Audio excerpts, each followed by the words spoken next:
sommes dans la nuit du 26 au 27 février 1995. Et vers 3h du matin, il y a le téléphone du commissariat de Marly-le-Roi qui sonne subitement. C'est la voix d'un jeune homme qui dit « Venez vite, ils ont tué tout le monde chez moi ». Donc à partir de là, il y a un équipage qui part de Marly-le-Roi en urgence pour se rendre sur la commune de Louvciennes où a été passé l'appel.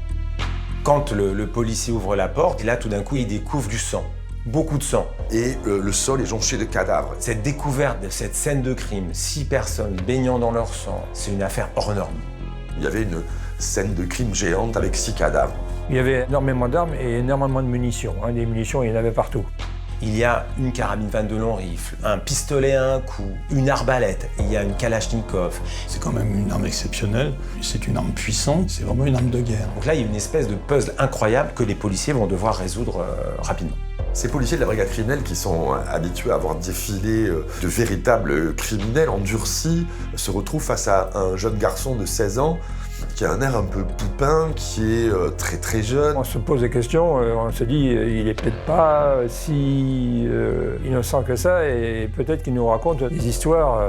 Alexis est à la une de toute la presse. S'il est présenté comme l'ange de la mort, on parle de ce carnage, de cette tuerie de 6 personnes par un adolescent de 16 ans et demi. C'est un cas absolument unique, cette histoire dans les annales judiciaires.